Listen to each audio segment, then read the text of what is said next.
Everybody, a little quick update on the Tricerepede Firefighter Chief's reverse trike. So I'm pretty happy with the way it's coming out so far. Unfortunately, I have to replace this.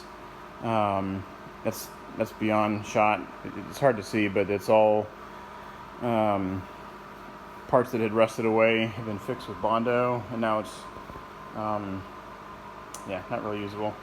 What I've done, and I am not a welder, I'm a grinder, but I cut this section here and extended it by, I think that's 4 inches, and that gave a much, on both sides, and that gave a much better front wheel stance. You can kind of see as a triangle shape, it's much more stable, because this thing does about 25 miles an hour, and a narrow wheelbase in the front with these little bitty wheels was far too unstable. So what I did was got these motorcycle wheels. This is not pretty at all, but by extending this out, I added 2 angle pieces and welded them in just for added support. There's one here and then one on the back side. And then the old axle was too small, too short, so you can't really see it. Probably shouldn't zoom in on my shitty welding, but there's a it's either 3/8 or 1/2 inch bolt. I think it's a 1/2 inch bolt. That's a grade 8 bolt that goes. I drilled through this spindle here, welded it in. That's just a little PVC spacer here and a washer, and then now it bolts on, and it's pretty good, pretty stable. I stood on top of here, jumped on it, and it didn't bend, so that's a good sign. Also had the kind of the tie rod that ties the 2 front wheels together. I had to add in an 8-inch section here, and that went pretty good. That's what I touched when I burned the snot out of my thumb. Not smart. And now what I have here is the old way. These came out and angled out like this, right? And since I had to extend this out as well, it still didn't help with my steering. So my wheels would turn into each other, or into the steering arm. So now I have a really good turning radius. I'll put my little stopper right about here, and I just got to weld these in. I cut them, sleeved it with a pipe on the inside, and then I'll have to weld this back up now. And then I can take it into the paint booth and get a good rust treatment on it, primer, and then paint, and we'll be ready to take it for a test drive. So I got these cut and sleeved on the inside and welded in, and now they're good. Also had to go in and weld some stoppers, and this keeps it from turning all the way into the wheel. See, the stopper stops it. Sorry for the sorry for all of the shakiness.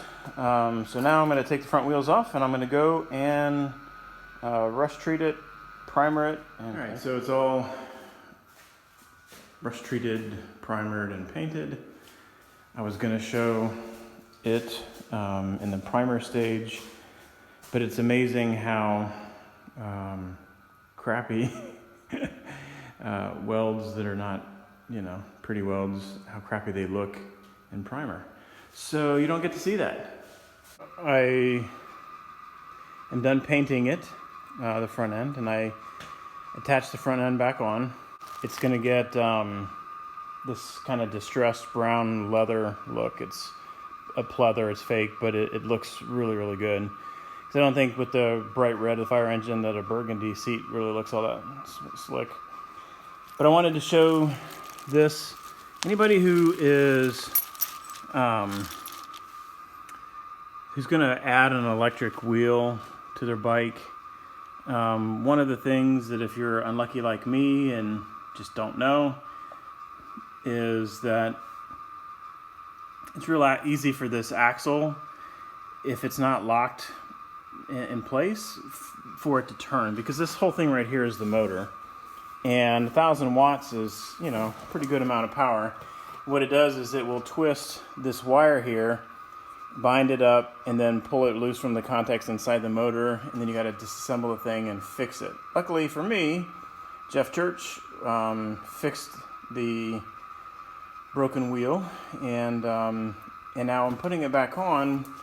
I highly recommend you, I'll put a link in the video or in the description, but I highly recommend you buy something like this. This was like $6, and what it does is it goes around this the nut, or the axle here, and it's acting as the lock to help keep it. So it has like a little, you know, whatever that's called, to attach it to the fork here, so it can't twist. Because if it does twist, then, you know, this awesome motor is crap, and I'm down again.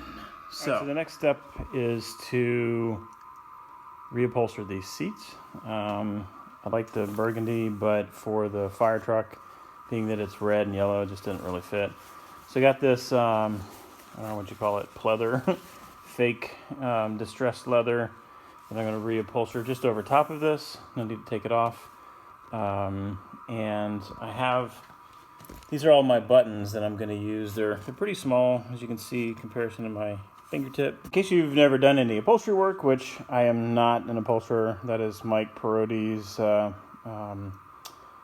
expertise, as is evident by this seat that he made for the Slave One. But for regular people like you and me, what I did in the beginning was I just did it kind of quick.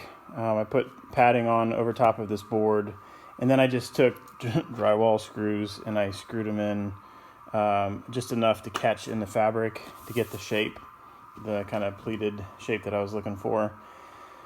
And that worked. It was only supposed to be a temporary thing to begin with, but the better way to do it is to buy the buttons. I bought metal ones with a ring on the back, so because what I'm going to be doing is sewing them into place. I hope these are strong enough. I'm going to sew them into place with this spool of wax thread from the back. And so what I did is I just went ahead and I drilled holes through the wood here. And I'm going to come up, loop through it, pull it back, and tie it off. And just keep doing that all the way until all of these are in. But what that does is allows you to pull the button in and get this shape. For anybody who is an upholsterer, if there's anything wrong with that statement, then put it in the comments on the video down, and I'll incorporate the right way to do it next time. Right, so after I tucked it, or did all the thing with the buttons, I sprayed some spray 77, I think is what it's called, but anyway, spray on adhesive on like around the edges to kind of lock all of this in. And then I did my best to tuck it and staple it into place against the wood, and then I'm going to go back and I'm going to cut a piece of brown leather to go back here and glue that into place just to kind of cover up all of this ugliness. But here is, so this is the butt part of the seat, and then the back part. I think it came out really cool looking. Certainly it's going to look for the fire truck better than the burgundy. So sweet.